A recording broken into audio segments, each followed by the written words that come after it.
Chapter 1. Naptime. The end of summer had quickly approached, and everyone was getting ready to go back to school year routines. They buzzed around the burrow, deciding what they would need for the next year. Most would be going to Hogwarts, but Mr. Weasley, Mrs. Weasley, and Ginny were not among that group. Ginny had spent about half a semester at Hogwarts, but went home. With Harry warning people about the Muggle epidemic, students worried that they would stop believing in magic as well. Most of that had blown over, but this summer hadn't been that easy for Ginny. Percy, Fred, George, and Ron kept telling her that she should return to Hogwarts. They feared that she'd never reach her magical potential. Others tried to tell them that magic doesn't exist and that they should be more like Ginny. Hermione, however, mostly stayed out of this. She defended Ginny when she needed to, but she had mostly given up on being able to convince them that they're not magical. Hermione still loved it at the Burrow. This time she went directly from Hogwarts to the Burrow instead of going home for a little while. She sent a short letter to her parents notifying them that she was going to be with the Weasleys for another summer. Today, they would be going to London to get some school supplies for Ginny. Hogwarts is notorious for not needing anything but a skeleton. They provide clothes, books, pencils, paper, food, everything you need. Ginny would be going to a real school where she would be graded. Hermione had wanted to go to a real school, but is starting to like how easy Hogwarts is. The Weasleys and Hermione sat at a long table and ate breakfast. Ron came down the stairs looking like he hadn't gotten any sleep. His hair was messy, and he looked like he would fall over at any moment. "You look like you just got hit by a bus," George said. "What happened?" Hermione asked. "I had a nightmare about a letter that was screaming at me." He sat down at the table. "It was horrible." Hermione and most of the Weasleys snickered at his reaction to a dream about a screaming letter. "You weren't there!" "At least there weren't any spiders on the letter," Fred teased. Laughter started again, and Ron grabbed some toast and went back to his room. Hermione followed him and watched as he removed a poster from his wall and took some drugs out. "Aw, come on, Ron, they're just joking around." "Easy for you to say, they think you're perfect." "You have to admit that a dream about a scary letter is pretty funny." "It's not, and spiders aren't funny either," Ron said as he inhaled a bag of drugs. Soon breakfast ended, the chores were completed, and everyone piled into the RV and set out for London. Once they arrived, they parked the large RV in a parking lot. They got out and walked to the long street with many shops. Ron still looked like he hadn't fully woken up yet. They went through a few shops and bought various things. Ron was following behind the group, but eventually drifted away. Hermione noticed him wandering around like a lost dog and approached him. "What are you doing?" she asked. "I'm looking for something," he answered. Hermione watched as he walked around aimlessly. "Are you sure?" "Yes." Ron then noticed a sign and gasped. He opened his eyes wide and bolted towards a costumes shop called Ollivander's that was advertising wands 30% off. The store wasn't brightly lit and seemed almost dreary. Many racks of clothes were on one side of the room, and displays of props were on the other. The wooden floor creaked and the walls were crumbling. Ron went to the counter and rang the bell. The clerk woke up and the newspaper that was lying on him fell off. He stood up and said hello to Ron. "Is this the place Joanne recommended? Diagon Alley?" Ron asked. "Yes," the clerk exclaimed. "Really?" Hermione challenged. "You don't even need her last name? You know every Joanne?" "Well, I assume he's talking about my favorite customer." Ron looked at the wands on display. "Then can you tell me her last name?" Hermione asked. "Shame on you! I don't look at private information about my loyal customers," he exclaimed as he showed Ron the most expensive wand he had. "I assume she's a regular at this shop?" Hermione continued. "She is." "Huh, that's funny. She hasn't left her bathroom in years," Hermione informed. "That's why I make deliveries." "To Scotland," Hermione said in disbelief. "No distance is too far for my favorite customer. Though I think it's terrible that you would talk about someone behind their back like this." "I'm just calling you out on your lies." "By using someone's private information? You are a terrible person, miss." Hermione took a deep breath. "Ron, have you picked one yet?"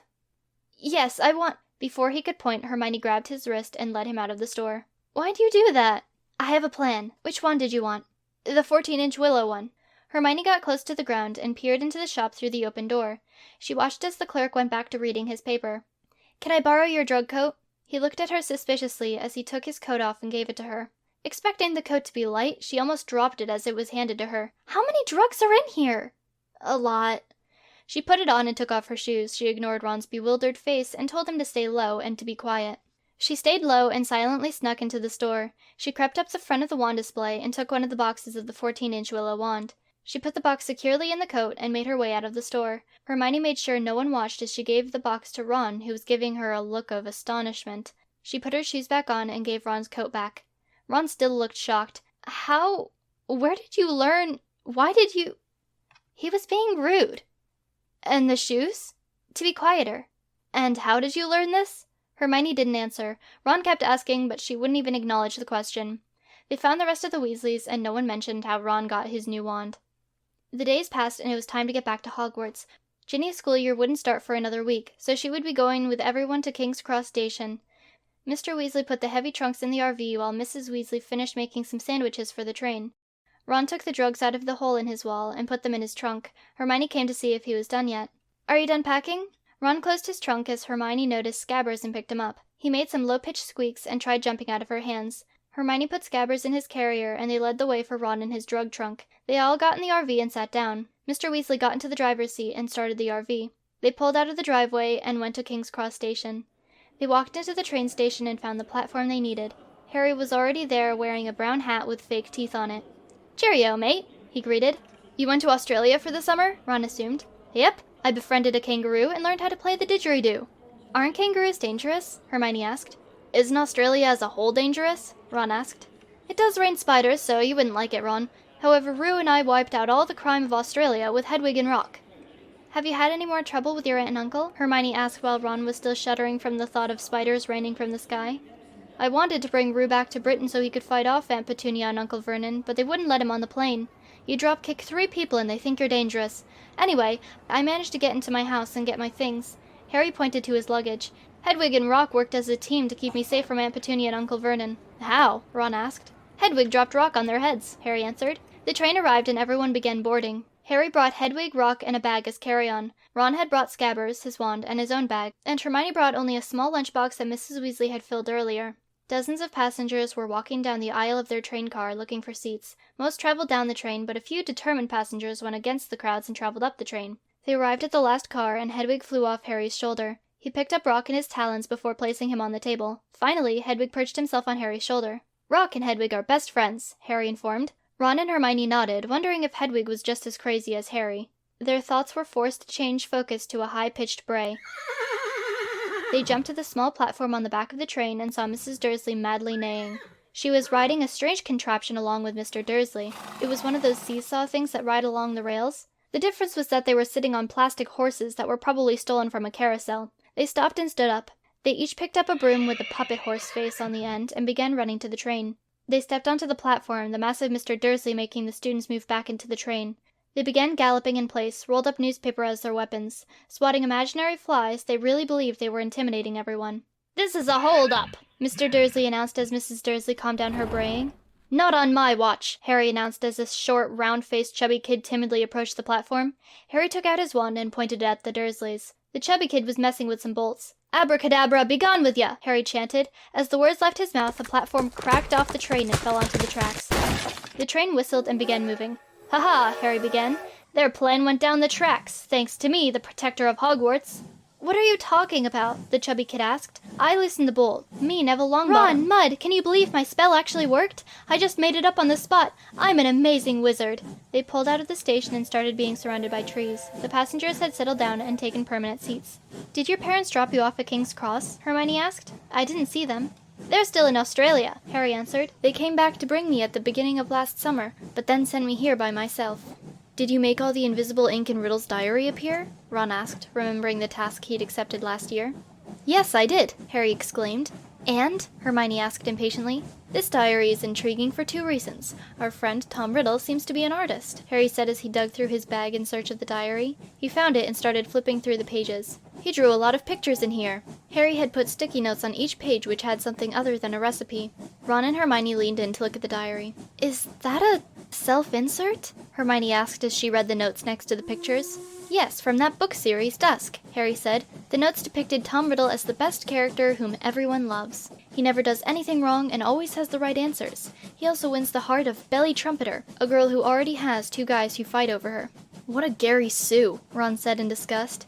"As for the second thing," Harry's serious tone caught Ron and Hermione off guard. "He wrote a sentence."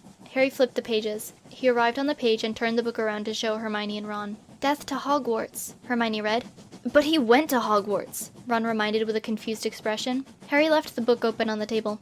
"I don't know what he meant, and I don't know if this is an empty threat now that he's in jail, but it's my duty as the protector of Hogwarts to ensure the safety of the school." "We should talk to him," Hermione suggested.